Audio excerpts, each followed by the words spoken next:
They tell you the rich think in patterns, as though their wealth is born of some secret geometry of thought. But no one speaks of the deeper patterns, the ones that shape your suffering patterns stitched into you long before you were conscious enough to see them. You think you act freely, but you don't. You move through life like a marionette of your own unexamined impulses, your strings pulled by the unspoken demands of your unconscious. And here, in the quiet, it begins to surface. The fear, the rage, the unbearable longing that you've buried beneath achievement, beneath distraction, beneath the very idea that you are in control. You have spent years constructing an edifice of, I am this and I am not that, but who really is speaking?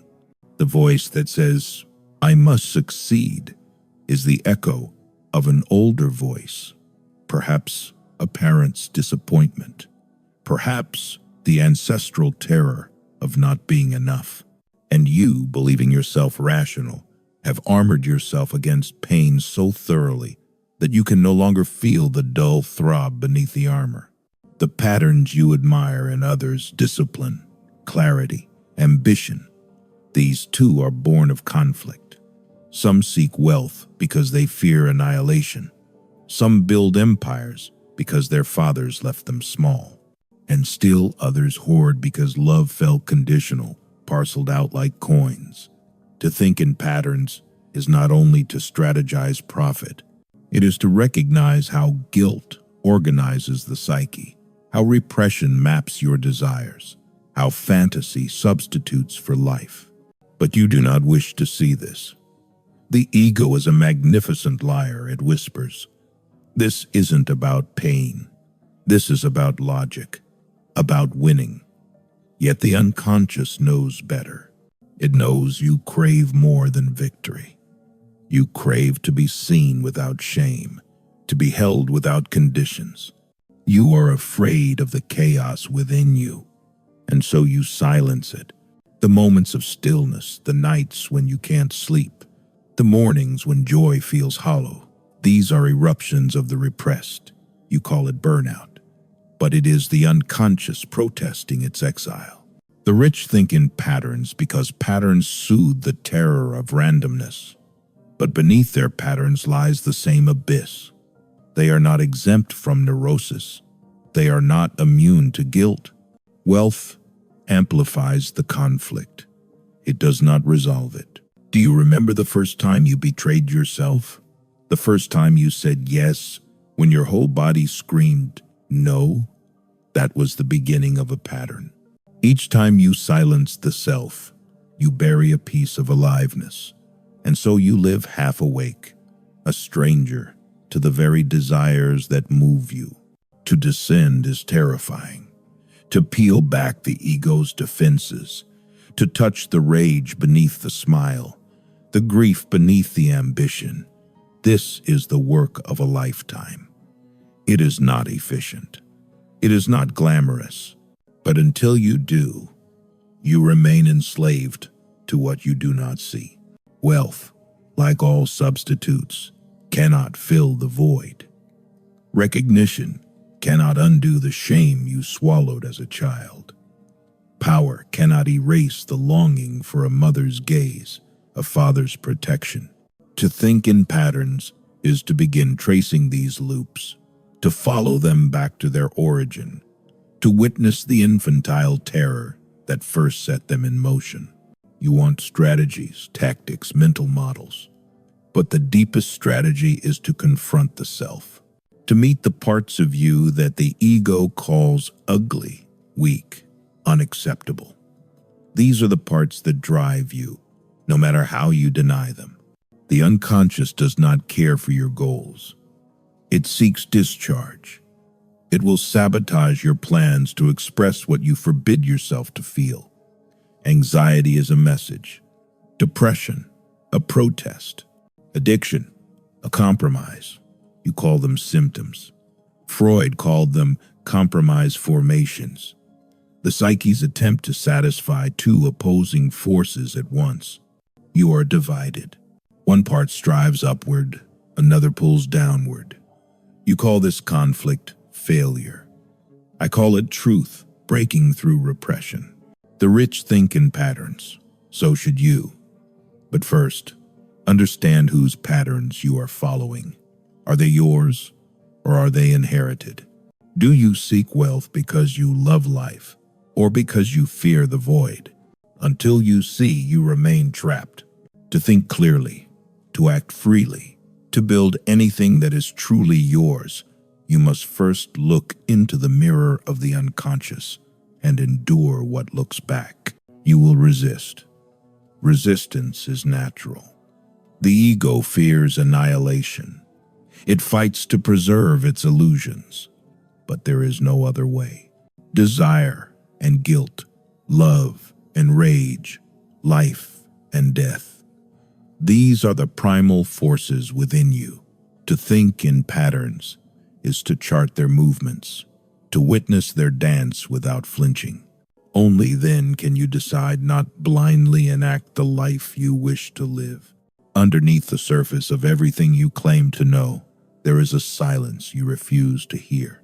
It is not the silence of peace, but the silence of repression, a thick and suffocating quiet where the parts of you deemed unacceptable are exiled. You tell yourself you are rational, that you choose your life deliberately, but you have no idea how much of you is driven by what you cannot bear to think. The unconscious is not a myth. It is the soil in which your thoughts grow, the place where forbidden wishes coil like snakes, unseen but alive. You live at the mercy of what you have not faced. You chase success and call it ambition. You avoid intimacy and call it independence. You drown in distraction and call it productivity. Every pattern has its origin, and the origins are never clean. They are tangled in memory, in trauma, in moments so early you cannot recall them except as a faint shiver in your chest. To trace the patterns back is to risk seeing yourself not as you wish to be seen, but as you are. It is to confront the infant who once screamed for love and was not answered, the child who learned to smile to survive, the adolescent who buried desire under sarcasm and withdrawal. The ego exists to keep these memories in shadow, but the shadow does not vanish. It grows heavier, denser, until you cannot breathe without feeling its weight. You think suffering is an anomaly, a flaw in the system, something to be optimized away. But suffering is the rule, not the exception. The psyche was built for conflict. You want incompatible things, to be free and to be safe, to love without risk and to avoid abandonment, to express your desires fully and to remain innocent in the eyes of others. These conflicts generate anxiety, and anxiety demands resolution. So you repress, you displace, you project. You create elaborate fantasies where you are powerful, loved, untouchable. But the fantasies are fragile. Reality intrudes. The unconscious leaks. Symptoms appear like cracks in a dam. Insomnia, compulsions, panic, depression. You treat the cracks as problems to fix, but the dam itself is the problem. To descend into the unconscious is to begin the work of healing. Awareness is the first step toward freedom from neurotic symptoms, for it allows the ego to mediate the demands of the id and the superego more effectively. Awareness may not be comfortable, but it is the only path to psychic relief. It strips away the illusions that kept you numb. It exposes the compromises you've made with yourself, the ways you've bartered away pieces of your soul for the illusion of control. You may discover that your morality is built on guilt, that your generosity hides resentment, that even your kindness is a defense against being unloved. These revelations are not meant to flatter you. They are meant to free you, but only if you can bear them. The ego will resist. It will cling to its defenses as if they were life itself, because to abandon them feels like death. In truth, it is a kind of death, the death of who you thought you were. But beneath that death lies something more real than the mask you have worn. Beneath that death is a self unafraid to desire, unafraid to rage, unafraid to mourn. This self is not pure, it is not ideal, but it is alive. You think the rich are different because they have mastered life's game, but their wealth is no inoculation against neurosis. They too are driven by forces they cannot name. For some, money is a fetish, a substitute for love never received. For others, success is a defense against shame, an attempt to erase the humiliation of childhood by conquering the external world. The patterns repeat endlessly, because the unconscious does not care for logic, it cares only for expression. You can be a king and still be a child in the grip of fantasy. You can be envied and still be enslaved to the voice of a parent you can never please. The truth is that you are not seeking freedom. You are seeking to escape conflict. But freedom is born in conflict, not in its avoidance. To be free is to stand in the middle of your contradictions and not flee. It is to allow yourself to want what you want, even when that want terrifies you. It is to admit that your love carries hate, that your virtue carries vice, that your life carries death. This is not a path of comfort. It is a path of recognition. Every time you turn away from this work, the unconscious grows more cunning. It will offer you distractions, identities, pleasures that soothe but do not satisfy. It will give you victories that feel hollow and relationships that feel like performances. You will call this normal. You will call this life. And in a sense, it is life, but life diminished, life half-lived. There is a point at which the pain of repression exceeds the pain of confrontation. When you arrive there, you will have no choice but to look. And in looking, you may see that your suffering is not senseless. It is structured, patterned, intelligible. Your failures are not random. Your desires are not accidents. Your symptoms are messages encoded in the language of the unconscious. To decode them is to begin understanding yourself, not as you wish to be, but as you are. This is not only about seeing the wound. It is about bringing its origins into consciousness.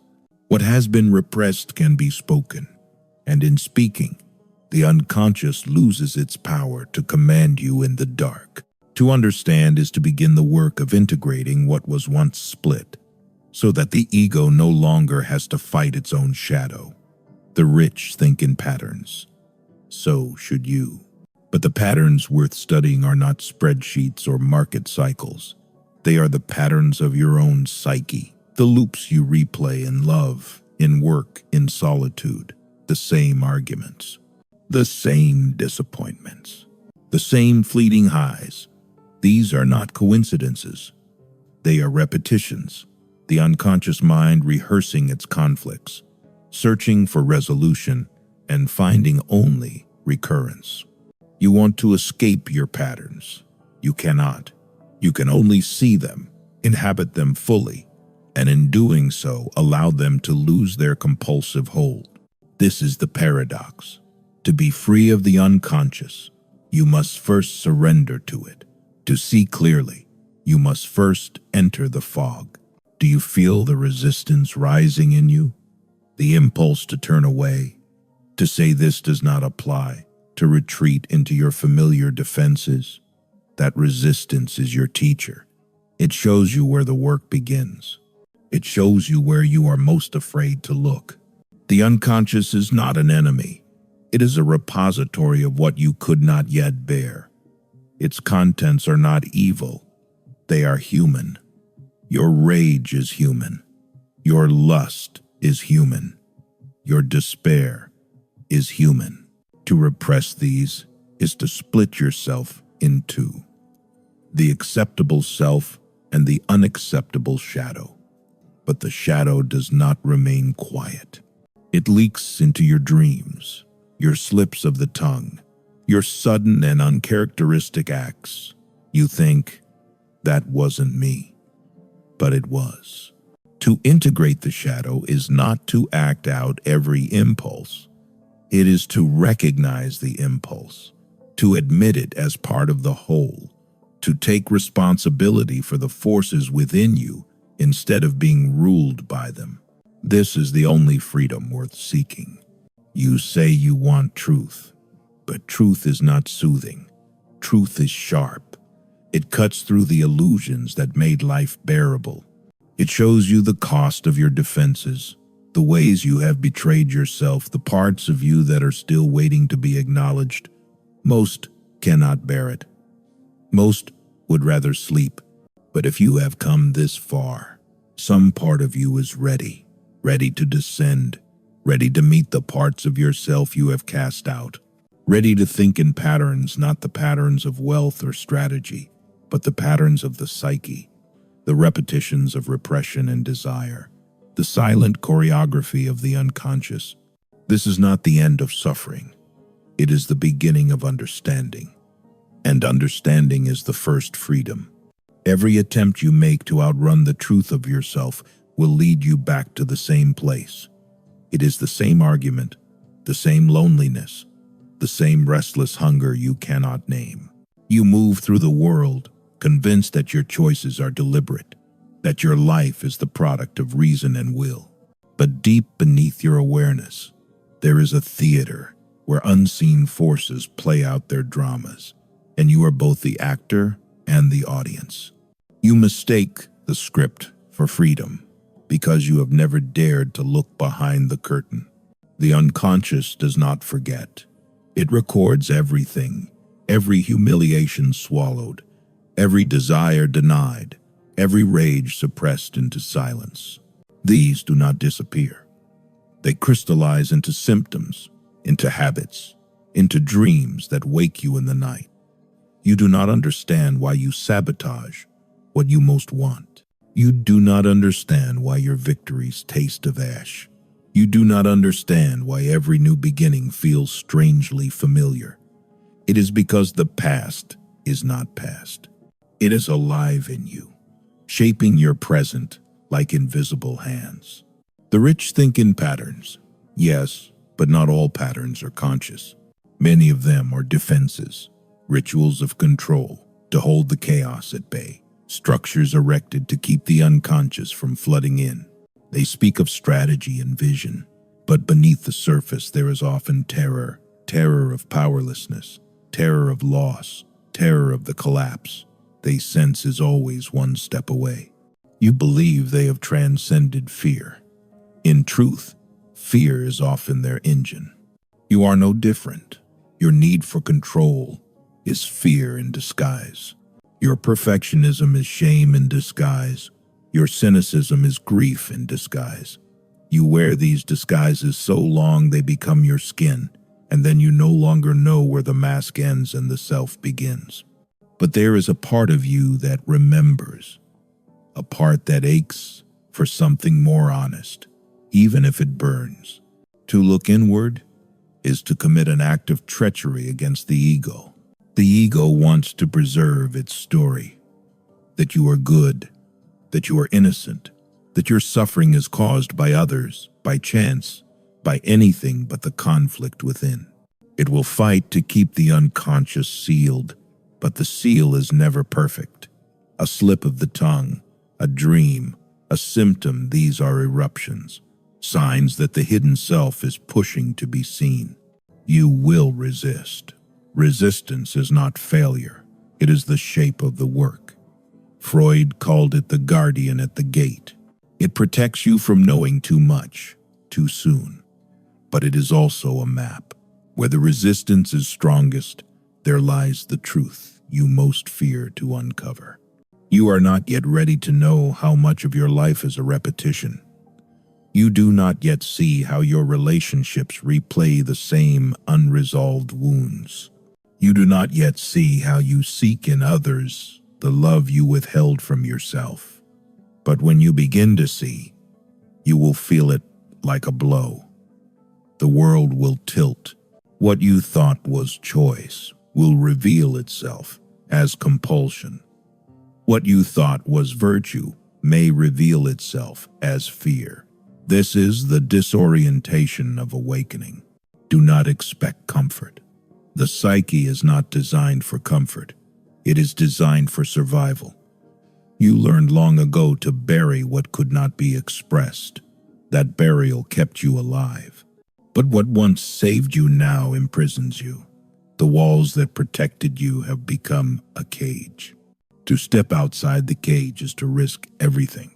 The ego will tell you it is dangerous. And it is dangerous to your illusions.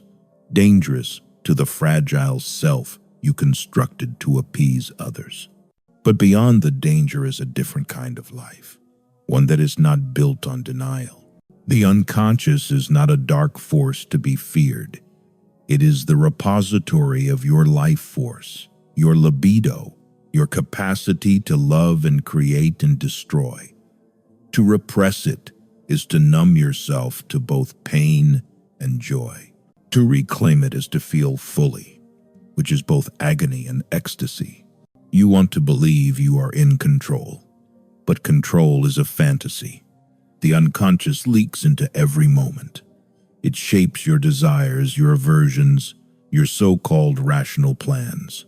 To see this is to begin thinking in patterns, not the patterns of business or markets, but the patterns of the soul.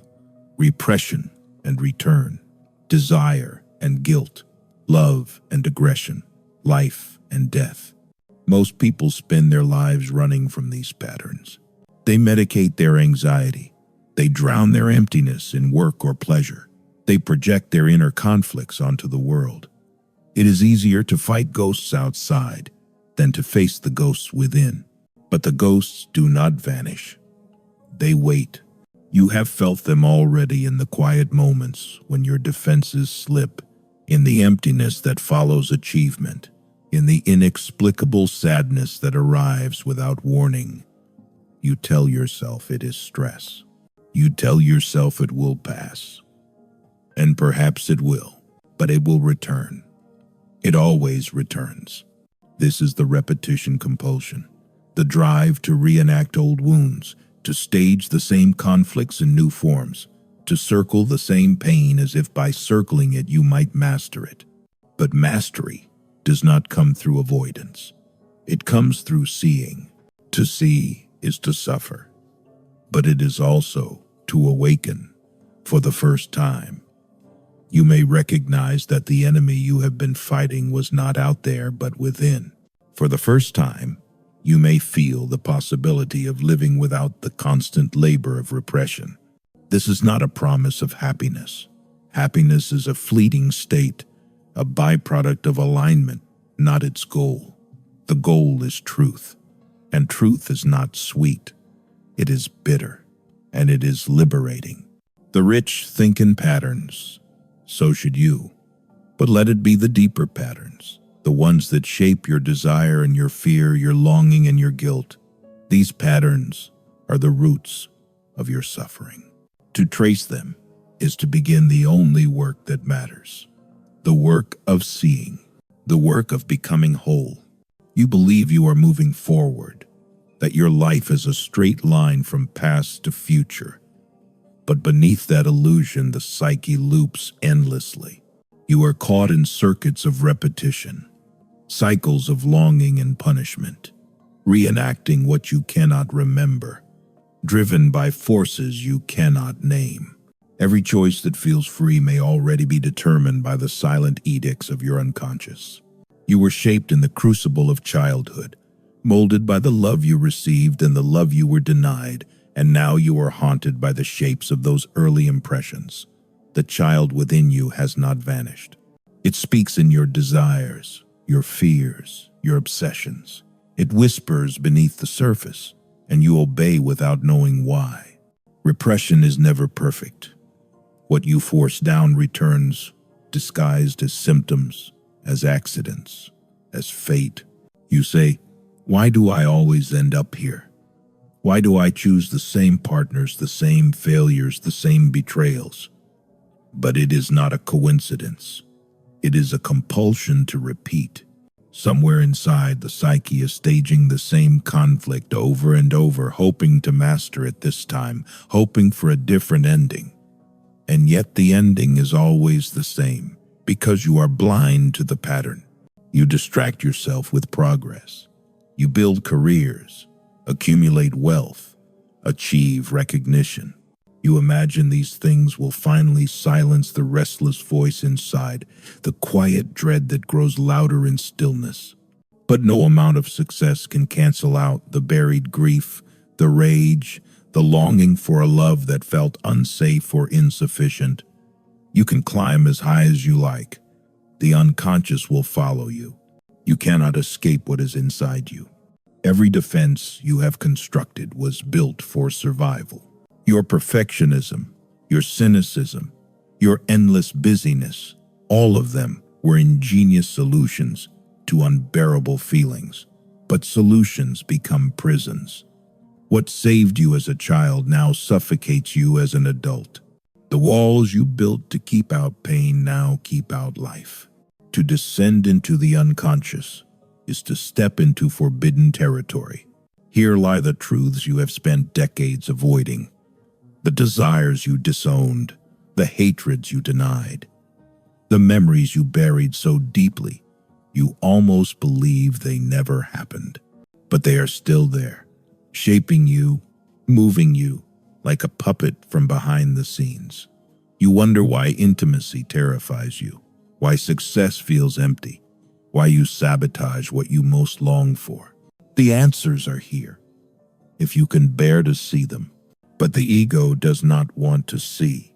It fights to preserve its illusions, because those illusions are all it has known. To let them go feels like death. And in a sense, it is. The death of the false self, the mask you have worn so long it feels like your face. There is no easy way to strip it away. You will resist. You will distract yourself. You will tell yourself you are too busy, too rational, too strong to waste time on introspection.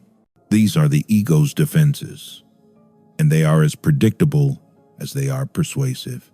But there will come a moment when the defenses falter, when the repressed returns with such force that you can no longer ignore it. Perhaps it will come as a panic attack, as depression, as an addiction that spirals beyond your control. Perhaps it will come as a loss that shatters the story you told yourself about who you are. When that moment comes, you will stand at a threshold, to retreat into repression, or to descend into truth. Truth is not kind. It does not flatter your image of yourself. It will show you how your virtues are tangled with fear, how your kindness masks resentment, how even your love carries within it the seeds of control and rage. But to see this is not to be condemned. It is to be liberated. For the first time, you may begin to act rather than react, to choose rather than compulsively repeat. The unconscious is not your enemy. It is the repository of your vitality, the reservoir of all you have repressed. Within it are not only your terrors, but also your capacity for joy, creativity, and love. To reclaim it is to reclaim your life. But there is no shortcut. You must pass through the shadow, through the guilt and fear that bind you. You must meet the parts of yourself you have disowned. The envious child, the raging adolescent, the needy lover. You must welcome them back into awareness. Not to indulge them, but to integrate them, to become whole. The rich think in patterns. So should you. But the patterns worth studying are not out there in markets and systems. They are in you. The loops of thought and feeling that keep you trapped. The hidden conflicts that sabotage your freedom. To map these patterns is to begin the only journey that matters. The journey inward. There will be no applause. No audience will cheer you on as you strip away your illusions. This work is solitary. It happens in the quiet, in the dark, in moments when the old self begins to crumble and something unknown stirs beneath the surface. That stirring is life. It has been waiting for you all along. Do not confuse this with healing. Some wounds never heal, but wounds can teach you how to live differently. They can teach you to stop running, to stop numbing, to stop clinging to what does not serve you. You want freedom, but freedom does not come from mastery over the world. It comes from mastery over yourself, not through force, but through understanding. To understand is to see clearly. To see clearly is to stop being ruled by what you refuse to acknowledge. You are not broken, you are divided. And what is divided can be made whole if you are willing to face what you fear most, yourself. And so you arrive at the place you have spent a lifetime avoiding, the place beyond distraction, beyond achievement, beyond all the stories you have told to keep yourself intact. Here, in the silence, you see at last that your suffering was never random. It was patterned. It was structured by the hidden architecture of your psyche, by the compromises you made between desire and guilt, love and fear, life and death. You see now that the self you defended so fiercely was never whole. It was a fragment, a mask crafted to win approval, to avoid rejection, to survive in a world that felt too dangerous for your full aliveness. You thought you were free. You thought you were in control. But every triumph, every failure, every longing was an echo of something older, something buried, something that has been waiting in the dark to be seen. You were afraid that if you looked too closely, you would find something monstrous. But what you find is human. The rage is human. The need is human. Even the shame is human. These were never enemies to be destroyed. They were messengers carrying truths you refused to hear. You wanted to heal. You wanted to be clean, innocent, untouched by the mess of your inner life. But there is no return to innocence. There is only the possibility of wholeness. And wholeness comes not through purity, but through integration. To integrate is to admit every exiled part of yourself into awareness. It is to recognize the shadow as yours, to take responsibility for what you have projected onto the world. This is not redemption. It is not transcendence. It is the slow, painful work of seeing and accepting what is. And in that acceptance, there is a strange freedom, not the freedom you imagined, not the freedom to escape suffering, but the freedom to live without lies. The rich think in patterns, so should you. But the patterns worth tracing are not found in books or strategies.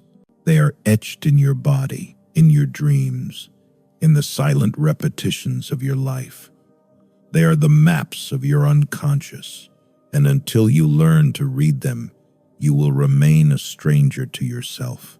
To see is to awaken, and to awaken is to carry the unbearable knowledge that there is no final cure, no ultimate peace, only the ongoing labor of living with what you are. But in that labor there is dignity. In that labor there is truth. The ego wants victory. The unconscious wants expression. Between the two, your life unfolds. Now you must choose to continue the endless flight from yourself, or to turn inward, to descend fully, to allow the repressed to speak. It will not be easy. It will not be safe, but it will be real. And perhaps in that reality you will discover a life that is not governed by fear, a love that is not haunted by need, a self that no longer hides behind masks. You will not emerge unscathed, but you will emerge awake, and that is enough.